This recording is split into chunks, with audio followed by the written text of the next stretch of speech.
Excelente. Bien, buenos días a todos. Muchas gracias por unirse a este webinar de Checkpoint, del equipo de ingeniería de Checkpoint de Latinoamérica. Este es el último webinar que vamos a tener de todo el equipo de ingeniería de LATAM en este año. Obviamente vamos a continuar con esta cadencia de webinars desde el mes de enero, pero este será el último de este año. Y bueno, pues para cerrar este ciclo de seminarios web mensuales, hoy día vamos a tocar un asunto muy interesante y además del que se está hablando todos los días, que tiene que ver con ransomware. Vamos a intentar apuntar específicamente a ransomware en el del sector de salud en riesgo por la amenaza del ransomware, pero no solamente enfocándonos en el sector salud, sabemos que el ransomware hoy en día, en tiempos de pandemia, además, es una amenaza muy latente, parte de la ciberpandemia. Y para hablarnos de esto, el día de hoy tenemos a nuestros dos expertos en la materia. En primer lugar, a Jorge Adair Larios, desde México. Él es Subject Matter Expert de Threat Prevention, aquí en Checkpoint Latinoamérica. Y también tenemos a Renato Garretón. Renato también es Subject Matter Expert de Threat Prevention. Él está basado en Chile. Entonces, sin más, quiero darles la bienvenida y empezamos. Adelante, Adair. Muchas gracias, Francisco. Muy buenos días a todos. Por favor, ¿me pueden confirmar que puedan estar viendo mi pantalla? Sí, se ve. Listo, muchas gracias. Perfecto. Bueno, como describe Francisco, el día de hoy estaremos platicando un poco del sector salud, cómo nos podríamos preparar frente a las amenazas de ransomware que se están viviendo. Esto pues se ha visto cierto incremento en incidentes relacionados a nivel global. Pero antes de entrar a números, antes de entrar de lleno a lo que sería el sector salud, vamos a empezar con algo muy básico, un overview sobre el ransomware, qué y cómo, qué es, cómo afecta, cómo puede trabajar, etcétera. El ransomware, bien muchos podríamos estar familiarizado, va a ser un tipo de malware que evitará que un usuario pueda acceder ya sea al sistema o a sus archivos personales. Nos exigirá un pago de rescate y básicamente la mayoría de gente lo identifica de esta manera como un pago en Bitcoin. No hay que criminalizar una moneda como el Bitcoin. Una moneda como el Bitcoin lo que está haciendo es igual que una moneda como Ethereum, como Tether, como Litecoin, como Chainlink, muchas otras criptomonedas van a dar una facilidad para actuar, para permanecer en el anonimato. Realmente esto es un punto que ayudará para que esto pueda ser algo rápido, es decir, se pueda realizar un pago rápido, se pueda realizar un pago de manera sencilla y que las actividades puedan permanecer ocultas. Afortunado o desafortunadamente, como lo queramos ver, muchas instituciones, de hecho, están tomando como estrategia para afrontar un ataque de ransomware el tener una bolsa de dinero que esté más o menos ya planeada, pensada con respecto a lo que se ha visto en las noticias de cuánto es el aproximado que podrían pedir por un rescate los atacantes.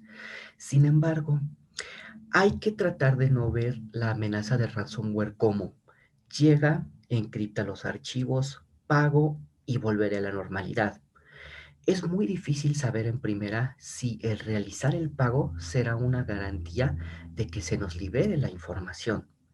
Segunda, si se libera el pago y se nos da la información, no sabemos si estos atacantes están dejando algún módulo extra.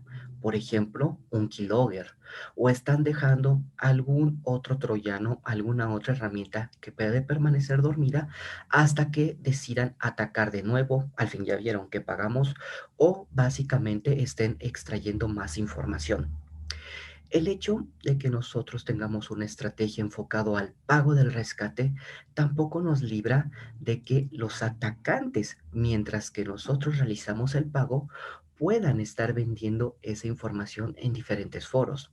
Debemos considerar que si bien la caída del sistema, el paro de la facturación nos va a impactar, el hecho de que se pueda publicar que gracias a nosotros se obtuvieron ciertos datos confidenciales de clientes, de proveedores, pues dará daños a la reputación muy fuertes.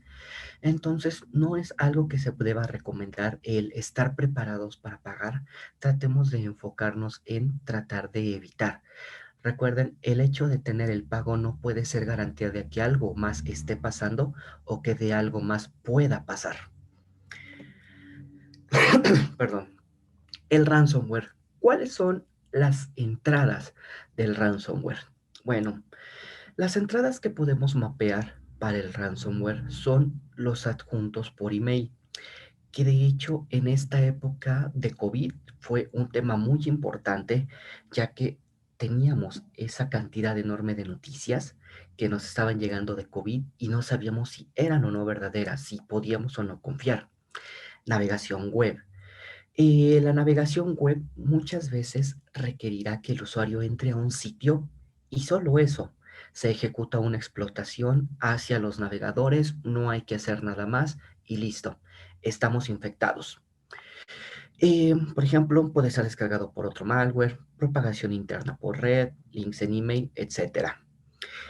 Cuando nosotros queremos mapear las actividades del ransomware, a veces a alto nivel pensamos que solo se va la de el llegar, descargar unas llaves y hacer el cifrado. Realmente las actividades que puede tener el ransomware son muchas. Puede tener módulos para evadir cualquier tipo de defensa, para saber si está en un sandboxing, para saber si existe alguna marca en específico de protección de endpoint y poderla desactivar. Va a tratar de hacer una propagación interna, tratará de sacar contraseñas de los navegadores de algún otro sitio, etcétera.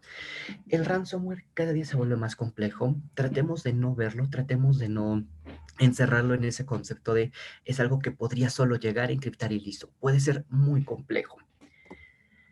La cadena a alto nivel de cómo funciona el ransomware es la siguiente. La entrada mediante una ejecución de archivos. No siempre, pero la gran mayoría de veces puede ser así. Nos llega este archivo por el correo personal, por el correo empresarial, nos puede llegar por WhatsApp y lo abrimos por WhatsApp web, lo descargamos en la computadora, estamos haciendo mediante una USB. Y esto de la USB, por ejemplo, yo tengo una experiencia muy cercana en la que en una prueba de concepto una institución muy robusta se pusieron a regalar fuera de esta institución dos personas, un chico y una chica, hacer unas promociones de que se regalaba por ahí un gel, unos panfletos y una USB. Pero realmente esta actividad era un pentest. La persona llegaba a la institución, metía la USB que le acababan de regalar y listo, estaban infectados. Entonces, algo tan sencillo como encontrar una USB puede ser algo que nos ponga en riesgo. Después de esto, estos archivos ejecutan la parte del shellcode. Básicamente es un payload, es esta parte que realizaría la explotación. Si estamos hablando de un navegador web, la cadena de infección empezaría aquí por la parte del shellcode. Y después, cuando se ejecuta esta explotación, cuando estamos en el sistema, ya empieza una propagación de nuevos procesos, los cuales pueden ser nuevos procesos para generar tareas, pueden ser nuevos procesos para tratar de ocultarse, pueden ser nuevos procesos para propagarse internamente, dependiendo. Una vez que se generan estos nuevos procesos para que el ransomware se empiece a instalar, vienen las comunicaciones. Estas comunicaciones por lo regular se identifican con la descarga de las llaves. Sin embargo, también puede ser para obtener ciertos updates. Ahora, ¿Cómo han ido evolucionando las comunicaciones? Por lo regular, las comunicaciones nosotros las veíamos en un inicio hace algunos años hacia sitios comando y control, que muchas veces ya estaban definidos, algunas veces no. Después, comunicaciones a sitios comando y control que se daban de alta de manera aleatoria, de manera dinámica. Hoy día podemos ver en comunicaciones comando y control que se puede ser un poco más sofisticado y en vez de estar recibiendo ciertas comunicaciones que podrían ser entendidas de manera muy fácil, inspeccionando la comunicación, inspeccionando el contenido de la comunicación, podemos hacer algo como responder con códigos HTTP. Por ejemplo, un código HTTP 500 significa espera. Un código HTTP 404 significa empieza a propagarte. Un código HTTP 200 significa descarga cierto módulo. Y eso complica las cosas. ¿Por qué? Porque el hecho de tener por reputación el sitio ABCD nos puede ayudar, se bloquea. Pero el no contar con un sitio el cual al revisar las comunicaciones lo único que vemos son errores, dificulta el que una persona pueda analizar realmente qué está pasando, qué significa ese código HTTP 404. Y seamos muy sinceros, la mayoría de nuestro día a día no se puede enfocar en estar revisando la respuesta de un código HTTP. Realmente sería el método que se puede estar eligiendo para evitar ser detectado o que cueste más trabajo ser analizado. Después de estas comunicaciones, después de que se hizo a lo mejor la descarga de las llaves, se hizo este upload, este download de nuevos updates, viene la parte del shadow copy, tratar de eliminar todas las copias de seguridad que pueda tener el sistema operativo para que no existan los puntos de restauración.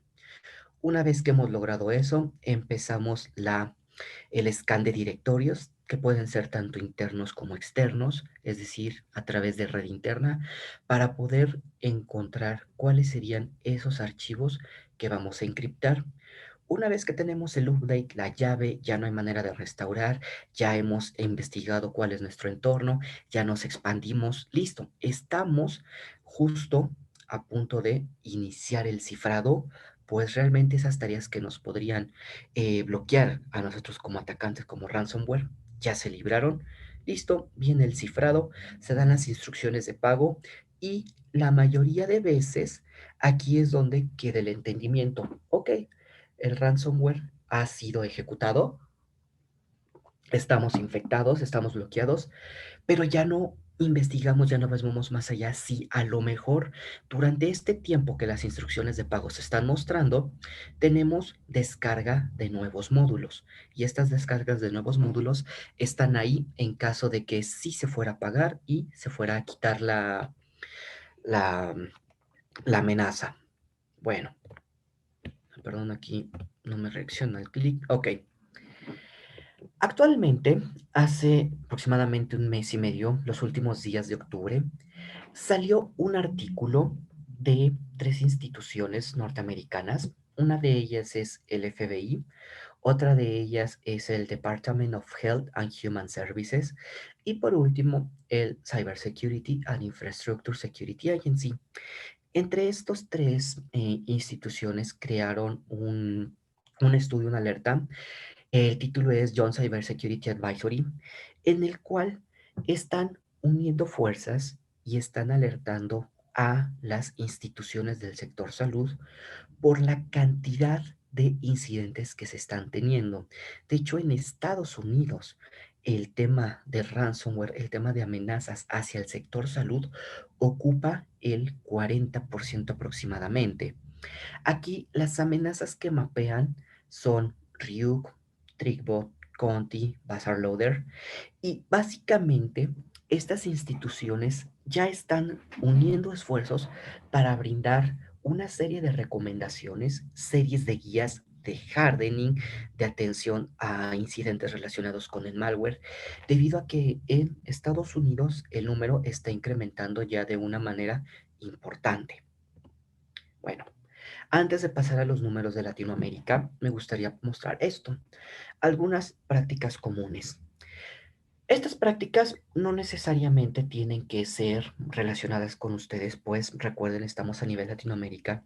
Sin embargo, son las prácticas que mapeamos, están en la mayoría de las instituciones que se dedican al tema de la salud. Por ejemplo, aún existe mucho el uso de sistemas operativos Windows 7 y Windows XP. De hecho, hay estadísticas que en Latinoamérica, por ahí del 5% de los dispositivos aún tienen sistema Windows XP. Una buena práctica no necesariamente puede ser el que yo les recomiende actualicen el sistema XP. Muchas veces no es posible. Muchas veces los equipos tienen alguna aplicación que no puede ser actualizada. Entonces, ¿qué recomendación puede ir hacia un sistema XP? Más que tener un antivirus de nueva generación, más que el tener de tratar de tener un firewall, etcétera. El sistema operativo antiguo, estos sistemas operativos legacy, deben de ser un punto muy importante en nuestro plan de respuesta a incidentes. Debe de ser uno de los activos más importantes cuando estamos hablando de nuestra política de respaldos, ya sea tanto respaldos de software, de información o de hardware. Necesitamos darles un trato mundial y muchas veces para este tipo de equipos, el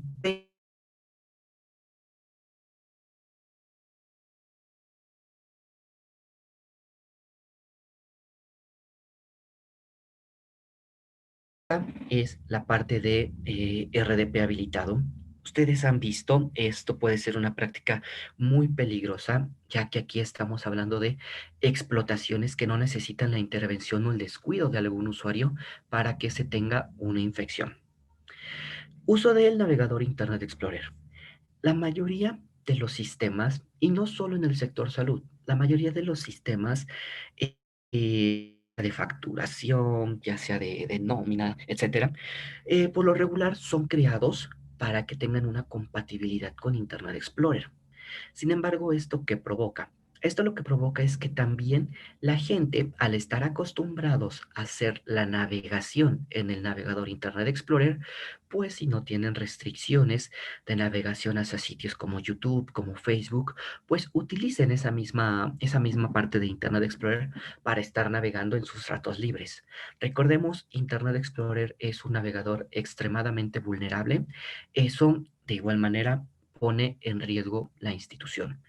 Sobre todo cuando sumamos que la mayoría de veces la navegación web está restringida por URLs realmente, no hay un análisis más a profundidad y esta navegación está restringida solo hacia sitios de ocio. Es decir, muchas instituciones lo que harán es permitir que la parte de enfermería, la parte de medicina, los internistas tengan accesos a diferentes recursos web como estudios de medicina, ciertas revistas, ciertos foros y se les permite la descarga. ¿Por qué? Porque ellos necesitan hacer ese tipo de consultas y no se podría estar haciendo esa revisión. Entonces, eh, esta barrera que estamos dando a la navegación por URL sumada a un navegador vulnerable puede ser muy peligrosa. Ahora, áreas de TI que no son 24/7. Aquí, casos específicos que yo he llegado a conocer, mucha de mi familia está en el área de salud, ya sea en México, IMSS, ISSSTE, Secretaría de Salud, etcétera.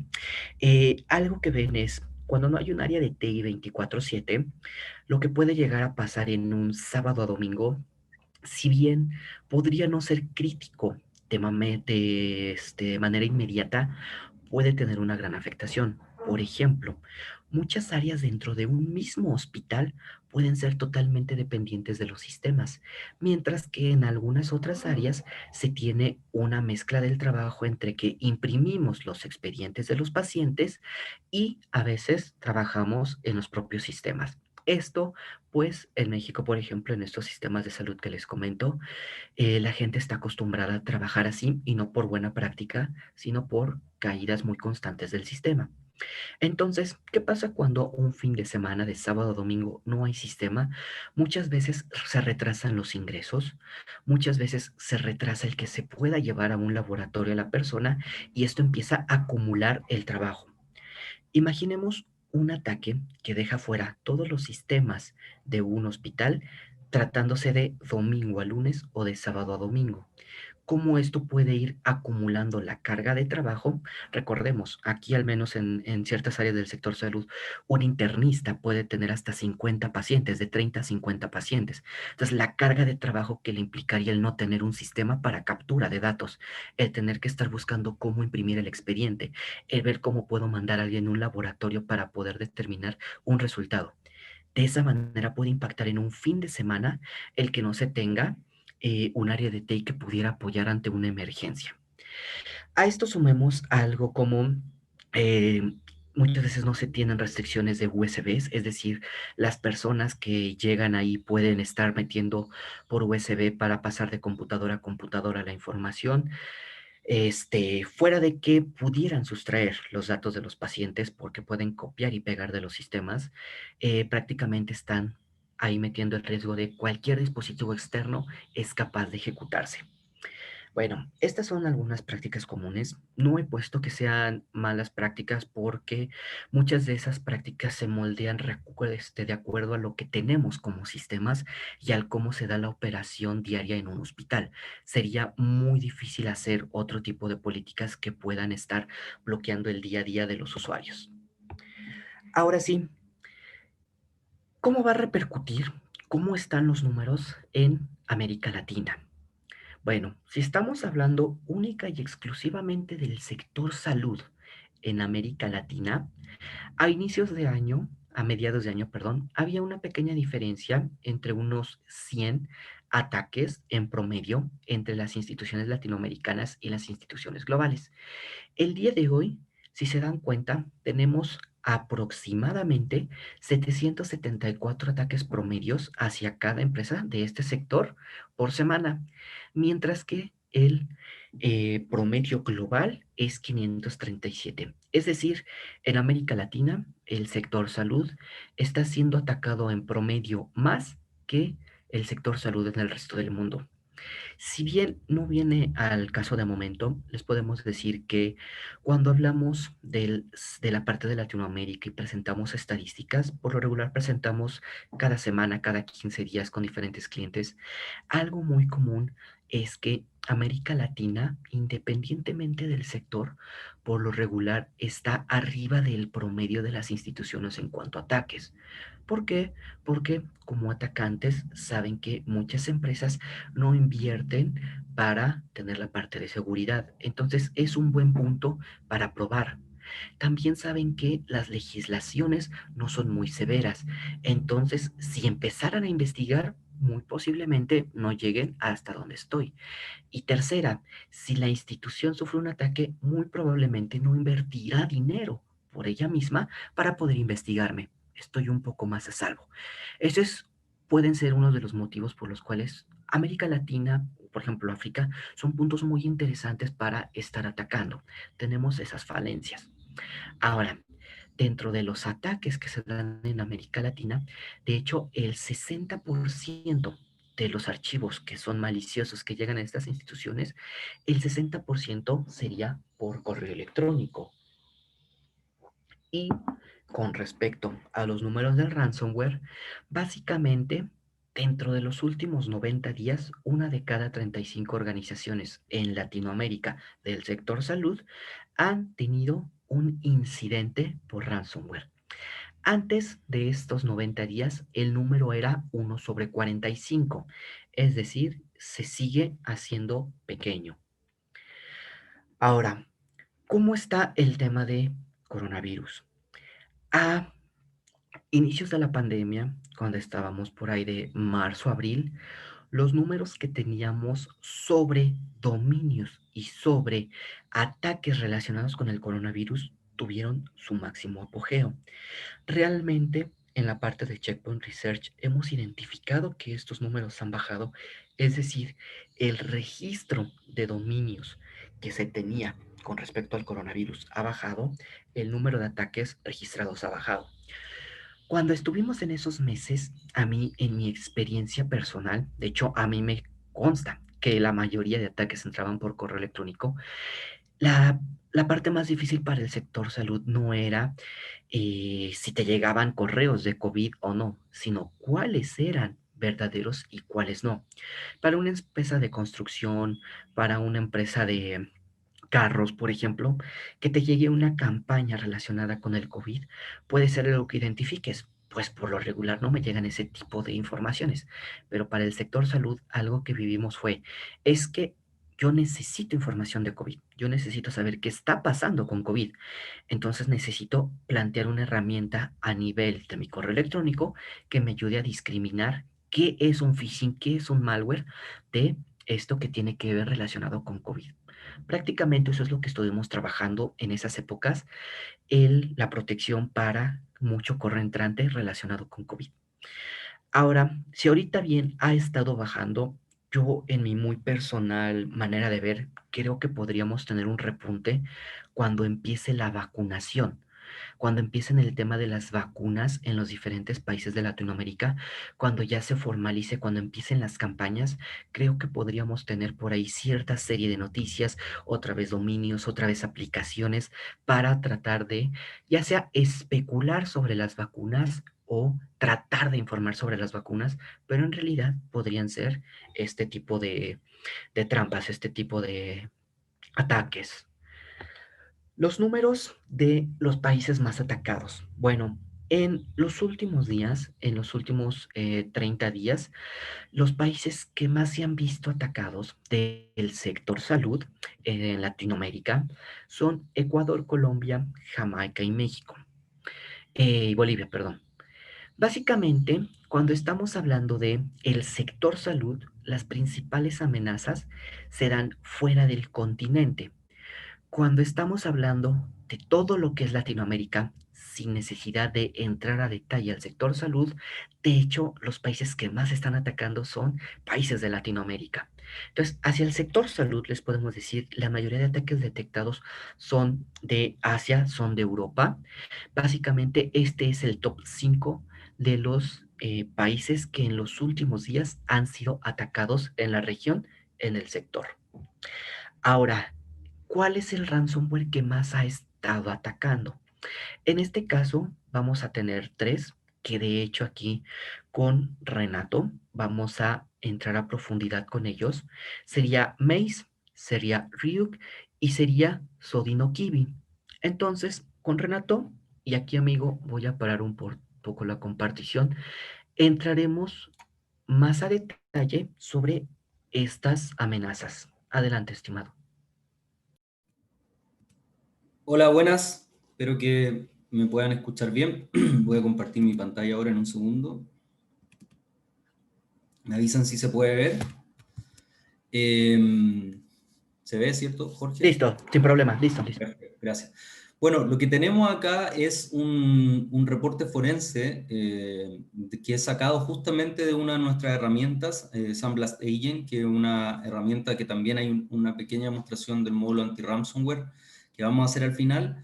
Que la idea era mostrar un poco detrás de la teoría que está, cómo se ven estos ransomware y tratar de explicar un poco qué es lo que hacen, usando justamente esta herramienta que para los que no la conocen, o sea, esta solución, que es nuestro reporte forense, a mí en lo particular me parece muy completa, y sobre todo para la gente que trabaja haciendo análisis forense, ya sea en un SOC, o que tenga que de alguna forma reportar qué es lo que ha ocurrido, o sea, algo muy común, van a ver que esto es súper, ¿cómo se llama?, cómodo de trabajar.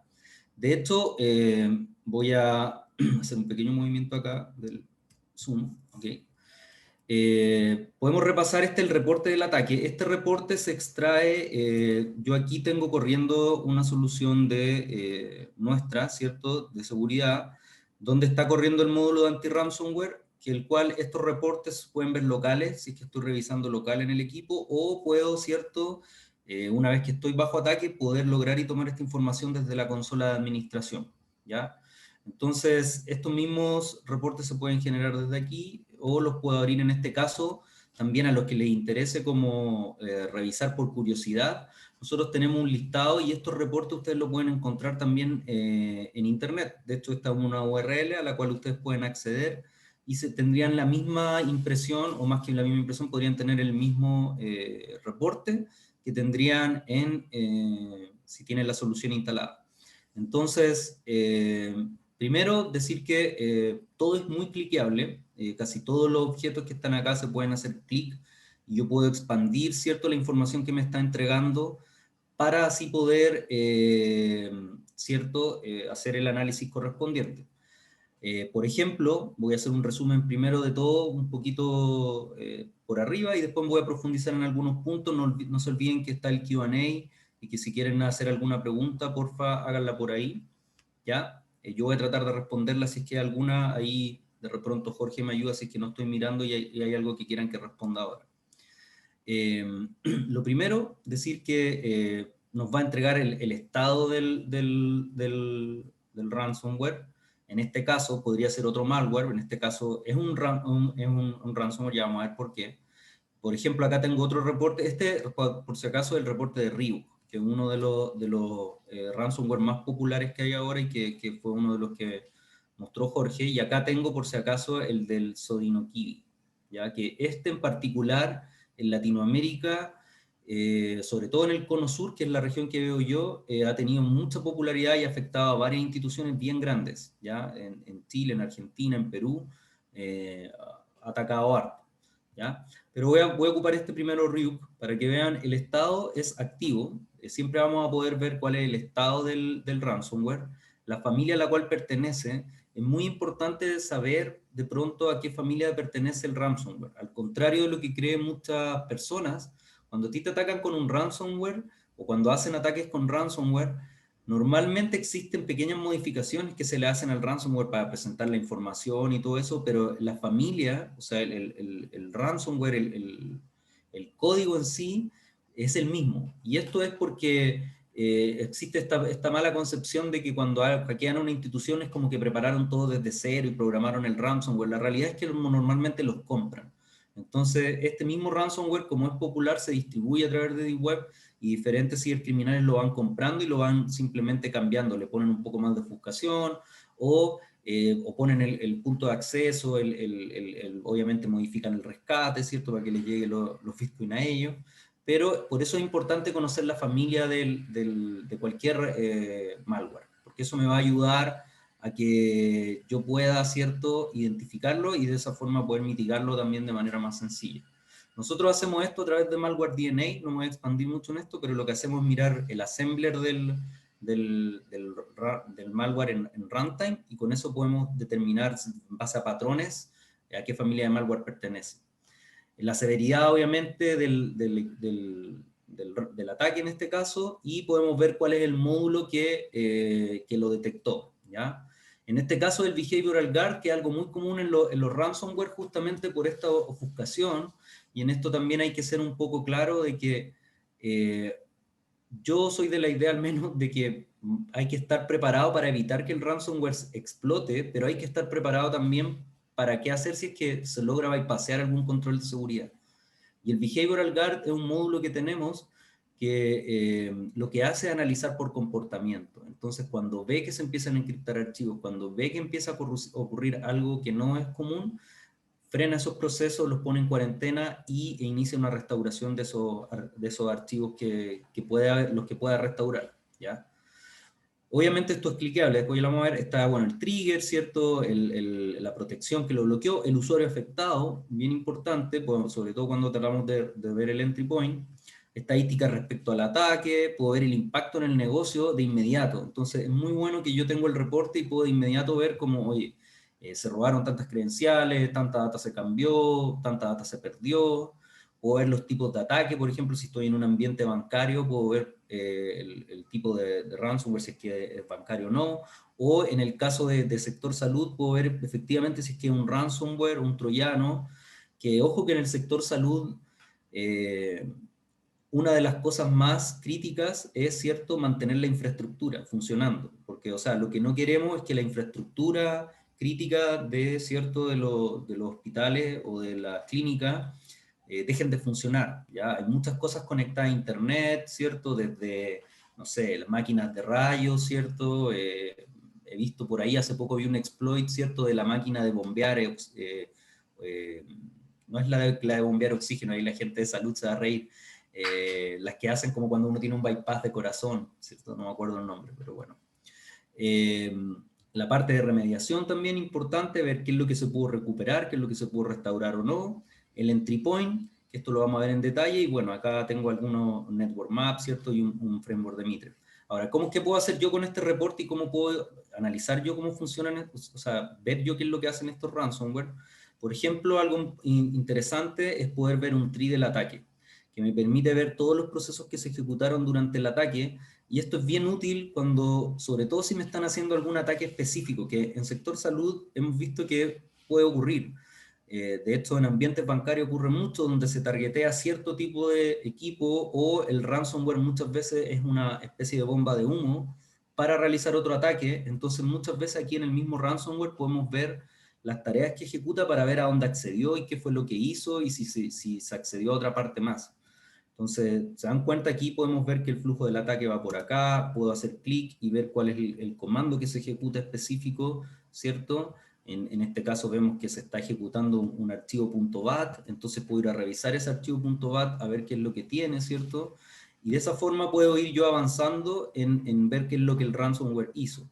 También lo puedo ver por timeline, lo cual es súper, de hecho es la vista que yo suelo usar porque me permite ir viendo, ¿cierto?, segundo a segundo qué fue lo que fue ejecutando, ¿ya? Y para los que están por ahí que tienen que hacer reporte de eso, ya con esto ya tienen el reporte bastante avanzado, ayuda mucho en esa parte. Y aparte de todo esto, de poder ver estas gráficas de entry, también algo que es muy útil es poder hacer un match contra el framework de Mitre. Entonces nosotros, si te dan cuenta, le entregamos desde ya el match hecho contra el framework de Mitre, que el framework de Mitre, para los que no saben, es un framework, ¿cierto?, que describe un ataque o una infección, en este caso, ¿cierto?, en diferentes etapas que ocurren y en diferentes formas de clasificar, como por ejemplo, cuál fue el initial access, qué ejecutó, dónde generó persistencia, escaló privilegio o no y cómo, qué técnicas de defense evasion usó, o sea, cómo trató de evadir en antivirus, si robó credenciales, si hubo algo de descubrimiento, o sea, si intentó recopilar más información, etc. Entonces, por ejemplo, yo puedo ir a command line y puedo ver efectivamente los comandos que haya ejecutado, puedo, ¿cierto?, ver también cómo se logueó, ¿cierto? Y todo puedo verlo, ¿cierto?, en estos eventos por severidad. Es bastante útil toda la información que entrega. Puedo ver también, bueno, obviamente los eventos solo de red o eventos sospechosos, entonces todo, digamos, lo puedo ir viendo, se dan cuenta, todo es clicable y esto es para un evento específico, ¿ya? Otra cosa importante es mostrar el tema del impacto del negocio, ¿ya? Y súper importante porque me permite no solamente ver qué hizo, sino ver qué es lo que hizo que me afecta a mí.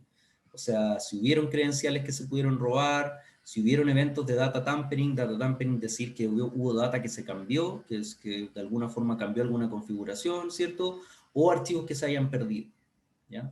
Y esto mismo aplica para todos los, aquí tengo ahora el Sodinokibi, esto aplica para ambos ransomware. Hay que tener especial cuidado con estos ransomware y en esto solamente voy a perder 3 minutos para explicar algo de este ransomware en particular que me ha tocado verlo harto y que tiene unas características que no todas las soluciones son capaces de frenar. Esa es que el ransomware es capaz de encriptar remoto. ¿Qué quiere decir esto? Que el ransomware tiene la capacidad de que si hay archivos compartidos, intenta encriptar archivos que estén compartidos por disco. ¿Cuál es el problema de esto? Es que cuando yo estoy en la máquina infectada, que está, ¿cierto?, recibiendo el ataque, pero remotamente, no tiene el malware en la máquina, sino que otra máquina infectada está encriptando remotamente los archivos, muchas soluciones no pueden frenarlo. Nosotros sí lo podemos hacer gracias a nuestro Behavioral Guard, y si se dan cuenta aquí el estado queda en dormant, eso normalmente ocurre porque yo puedo frenar el ataque, puedo frenar los procesos, recuperar los archivos, que al final vamos a ver cómo lo hacemos en un ejemplo práctico, pero no puedo eliminar el ransomware porque no está en el computador, ¿cierto? Está en otro computador encriptando remoto. Pero aún así somos capaces de tenerlo porque vemos por comportamiento que hay un proceso que está generando, ¿cierto?, un comportamiento anómalo, como por ejemplo encriptar archivos, ¿ya? Y eso se puede lograr gracias a este behavioral guard, aun cuando el ransomware no esté presente.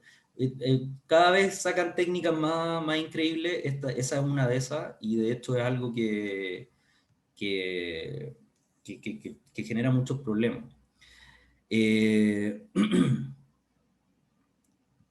Mira, justamente ahí está preguntando John, a veces por remediación me indica por política de Sandler no puede cerrar o limpiar archivos maliciosos que se pueden realizar en esos casos. Lo voy a poner como que la voy a responder en vivo. Es una pregunta más técnica que tiene que ver con casos específicos que te invito a que si quieres la podemos resolver más en privado para no salirnos un poco del foco de la conversación, pero es justamente lo que estaba hablando. Muchas veces cuando no se puede remediar, el eliminar el archivo, tiene que ver con que el archivo no está en el computador, tiene que ver con que se hizo una encriptación remota, por ejemplo. ¿Ya? Entonces, el archivo no está ahí. Tú puedes frenar la ejecución, puedes frenar que se sigan encriptando archivos, obviamente, pero físicamente, literal y físicamente, el malware está en otro computador encriptando remoto. ¿Ya? Hay varias cosas que se pueden hacer, bloqueo de puerto. Hay, de hecho, una funcionalidad que se puede activar en el módulo anti-ransomware que se llama Enable Shared Network Protection. Con eso podría solucionarte y ayudar. Eso es como el reporte forense, y para que sepan un poco cómo nosotros vemos los ransomware, cómo los bloqueamos, y que un poquito de introducción de qué es lo que hacen más técnicamente. Ahora voy a dejar a Jorge para que nos dé algunos tips adicionales, y luego de eso vamos a ver este módulo en ejecución bien rápido, en un ejemplo bien corto, cómo actúa. Eso, Jorge. Gracias, amigo. Nada más si me ayudas a parar la compartición. Listo, muchas gracias. Deben de poder ver mi pantalla, no sé si me puedes confirmar. Sí, sí se ve. Ok, bueno, el riesgo que esto nos puede traer. Realmente nosotros habíamos mapeado durante mucho tiempo que el riesgo era una pérdida económica momentánea en lo que el ransomware evitaba el acceso, en algunos casos un poco de caos, pero hasta el momento no se tenía mapeado que el riesgo podría empezar, por ejemplo, a cobrar vidas humanas. Hace unas cuantas semanas, me parece aproximadamente un mes, no sé si ustedes tuvieron la oportunidad de ver que en un hospital de una universidad alemana se tuvo un ataque de ransomware en el que básicamente se bloqueó el acceso a ciertos sistemas y la atención médica hacia una persona no se pudo llevar a cabo. Esto condujo a que se tuviera que trasladar de un hospital a otro, que está aproximadamente a media hora. Sin embargo, en este pequeño trayecto, esta persona murió. Hace un tiempo que yo platicaba igual con un cliente relacionado al sector salud, en una parte particular. Ellos me comentaban que, por ejemplo, en su caso y en su país, algo que manejaban era el que también se podía pedir una ambulancia por correo electrónico.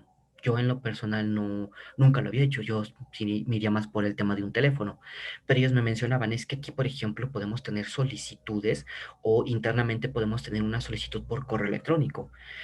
Una solicitud de ese tipo que por alguna razón no llegue o no podamos tener acceso a la computadora, pues puede repercutir en una vida humana.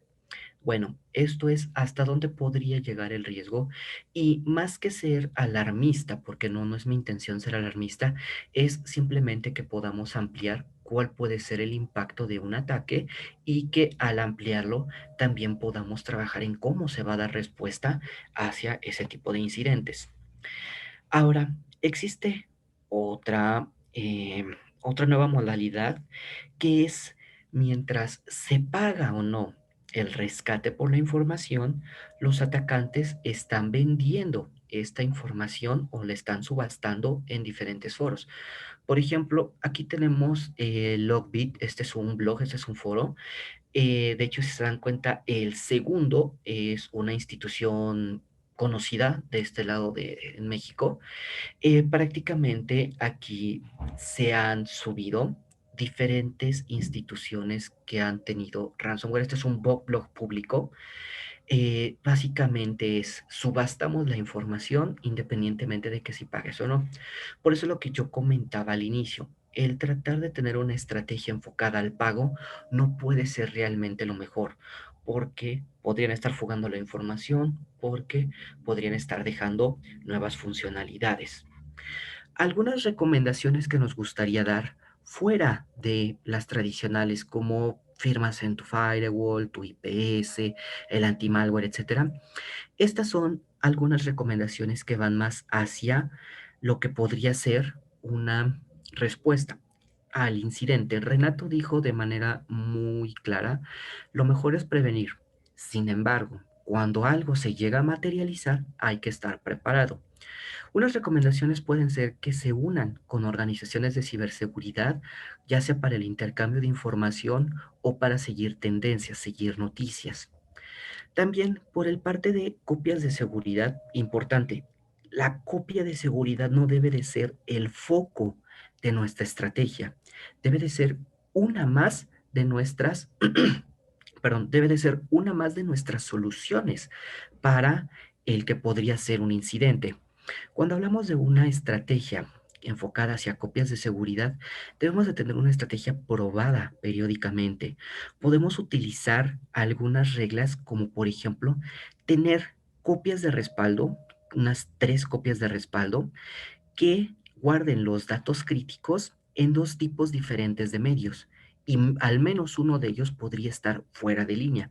Esa es una estrategia muy conocida, se le llama la regla del 3-2-1 para tratar de tener todo siempre a la mejor manera. Dentro de respaldos, dentro de copia de seguridad, algo que también es muy valioso y deberíamos de aplicar en sistemas legacy, discúlpeme, es poder tener lo que se les llama golden image. Básicamente son imágenes las cuales se pueden aplicar a los sistemas y que deban de tener ya, por lo mínimo, el sistema operativo, los ejecutables o el código fuente de los aplicativos. Esto sería una estrategia muy robusta, como se recuerdan cuando hablamos sobre sistemas legacy, que no necesariamente van a tener ya soportes del propio fabricante como Microsoft, por ejemplo, o de vendors de seguridad. Para un sistema legacy, por ejemplo, también es interesante el poder tener hardware de respaldo. ¿Qué pasa si tras un ataque este sistema legacy se es dañado en una parte física y prácticamente eso nos deja fuera?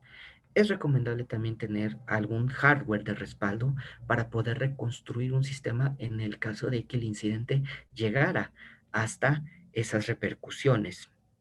Eh, Importante aquí, yo sé que esto toma un costo extra, realmente es evaluar el impacto que puede tener, si aplica o no a todos los sistemas, pero hay algunos otros que no necesariamente podríamos hacer un gasto muy fuerte. Por ejemplo, cuando estemos creando nuestro plan de respuesta a incidentes, hay que pensar claramente en identificar todos los vectores de entrada, en tratar de identificar estos recursos críticos, pero sobre todo considerar en estos planes de respuesta a incidente que sí habría caídas de sistemas y durante ciertas cantidades de tiempo.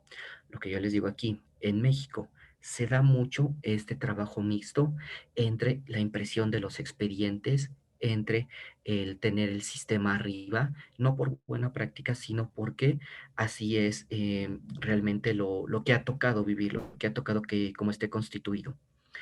De igual manera, es importante aquí recalcarle estas instituciones que veíamos al inicio del Joint Cybersecurity Advisory liberan constantemente ciertos playbooks, ciertas guías de hardening enfocadas al sistema médico. Estos son materiales gratuitos que ustedes pueden utilizar como base en sus políticas del área de TI. Por ejemplo, si hablamos sobre un plan de gestión de riesgos, sería importante saber si vamos a tener un respaldo de archivos de expedientes impresos, si no es necesario, si solo se necesitan impresos para ciertas áreas en específico, poder coordinar ahí dentro del área médica el, el soporte que podemos dar en tiempos establecidos solo para ciertas áreas. Básicamente es que en áreas de emergencia, en áreas críticas, en sistemas legacy, tratemos de que la carga no sea hacia dispositivos de seguridad. ¿Por qué? Porque volvemos a lo mismo. Si tenemos sistemas legacy, muy probablemente no haya compatibilidad, no haya actualizaciones.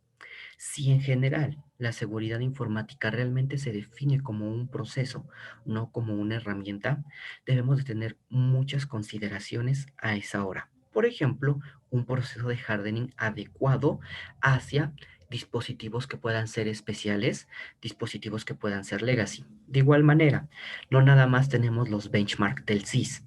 También aquí estas instituciones del Cybersecurity Joint tienen su propia guía para poder hacer un hardening especializado y también tienen guías de respuesta a incidentes para ransomware. Ahora, si queremos hablar de cómo prevenir, porque si se dan cuenta, todo lo que tenemos aquí es la respuesta o el cómo actuar después de que algo se materializa, si queremos hablar sobre el cómo prevenir, nosotros en Checkpoint podemos apoyarlos. De hecho, Renato hará una muestra muy rápida de cómo se puede prevenir un ransomware independientemente de que esto sea por un descuido o no de un usuario, independientemente de que esto sea algo dirigido o no. Entonces, aquí, estimado, te comparto para que nos ayudes con esta pequeña demo, los últimos minutos. Perfecto, sí. Voy a intentar hacerlo bien rápido para no quitarles tiempo, pero me dan un segundo, porfa. Que justo alguien estaba preguntando y me voy a ocupar, voy a ver si para nombrarlo, a Jackson Alvarado, que hizo una pregunta bien interesante de cómo me puedo proteger efectivamente. No es que uno quiera ser, ¿cómo se dice?, ambiguo, pero la realidad es que es una suma de cosas las que necesitas para protegerte de un ransomware, porque si bien puedo de tener los puntos de entrada, ser cauteloso, siempre para cualquier ataque, fuera de la tecnología que ocupen, es importante tener una buena política de seguridad que la acompañe. ¿Qué me refiero con esto? Las cosas que estaba nombrando Jorge, por ejemplo. Ok, voy a tener mi dispositivo, pero no basta con que quizás le instale la solución de SandBlast Agent y listo. ¿Cómo está configurada la solución de SandBlast Agent? ¿Estoy permitiendo copiar por puerto USB? ¿Está en detectar? ¿Está ¿cierto? En proteger? Existen una serie de factores que me pueden llevar a verme afectado por un ransomware, y por eso es que precisamente el módulo anti-ransomware, que el que voy a mostrar ahora, de hecho, para que funcione esta demo, yo tengo que desactivar un módulo que se llama anti-exploit para permitir que se ejecute el ransomware, pero vamos a ver que el ransomware se va a ejecutar y nuestro módulo lo va a detener. O sea, lo va a recuperar la información. Entonces acá al lado yo tengo unos archivos y aquí también voy a entrar a un store y voy a apuntar algo que habló Jorge, que tiene que ver con las vulnerabilidades dentro de Internet Explorer. Y más que de Internet Explorer, en los browsers. También existe esta falsa seguridad, este falso sentido de seguridad de que si yo protejo los archivos que entran a mi endpoint o a mi red, es suficiente porque el malware se traspasa solo por archivo. El malware no solamente se puede, recordemos que es un software, entonces se puede explotar también a través de una vulnerabilidad en un browser, como en este caso Internet Explorer. Entonces yo voy a entrar aquí a un store, si se dan cuenta, y si todo sale bien, esperemos, debería abrirse acá, ¿cierto? Otro tab, ¿ya? Entonces, si se dan cuenta, ahí lo que está haciendo es que está, ¿cierto? Intentando explotarlo, y acá a la izquierda se puede ver que empieza a encriptar archivos. Entonces, ahí vemos que salta nuestra alarma del anti-ransomware y nos empieza a, ¿cierto?, a decir, oye, detectamos un ransomware, vamos a detener la infección y vamos a intentar recuperar lo que podamos. Esto obviamente bajo el escenario que no se pudo, ¿cierto?, frenar el ransomware, pero también muestra cuál es el módulo de esto, o sea, muestra la efectividad de este módulo de Behavioral Guard, que a través de comportamiento, o sea, yo veo que está haciendo algo y lo detengo. Y esto me ayuda sobre todo a cuando yo no tengo 100% cubierto todos los flancos, cuando no hay una política de seguridad de repente bien aplicada, o cuando hay ciertas cosas, tengo esta seguridad. No es una solución de backup, por si acaso, ¿ya? Es un módulo de parte de la solución de Endpoint, que es la que yo les mostré, que tiene varios módulos.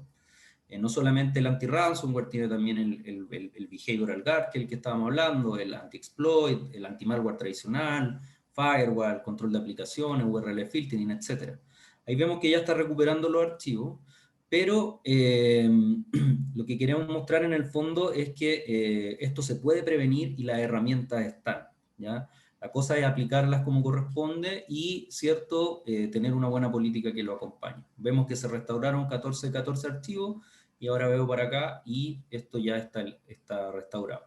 Lo que les quería decir, sí, que obviamente nosotros somos una empresa que se enfoca en seguridad, por tanto existen mecanismos para frenar también el ransomware antes que pasa esto, pero en el caso de que pase tenemos esto también, ¿ya?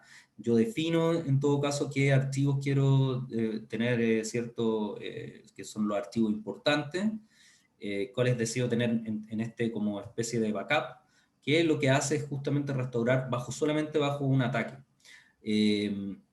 Algo que me preguntan siempre es por qué estos archivos, ¿puedo backupear toda la máquina? No, no se puede, la idea es backupear los archivos personales. ¿Por qué no? Porque los ransomware también nunca intentan atacar archivos del sistema, porque ellos necesitan que el computador siga corriendo para pedir el rescate, ¿ya? Entonces el tipo de ataque involucra siempre archivos en el servidor, bases de datos a veces que se encriptan, o archivos personales de los usuarios.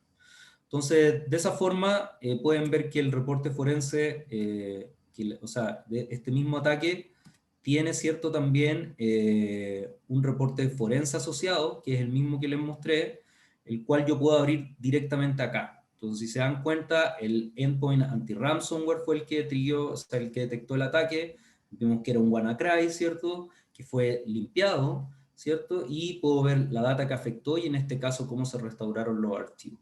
Entonces, el mismo reporte forense que les mostré, también yo lo puedo ver local y lo puedo ver para este ataque, y esto se acaba de generar ahora, y de hecho, pueden ver, de hecho, si vemos el entry point, va a ser seguramente el Internet Explorer, ¿ven? Y puedo ver el incident detail tal cual como lo vimos cuando les mostraba el ransomware normal. Esto es con un ransomware ya explotado ahora, para que vean que el reporte se genera inmediatamente y me da este tipo de vista, ¿ya? Eso es lo que no les quiero quitar porque alcanzó justo el tiempo, así que voy a dejar de compartir mi pantalla y no sé si hay alguna pregunta o si no le doy el pase a Jorge y a Francisco.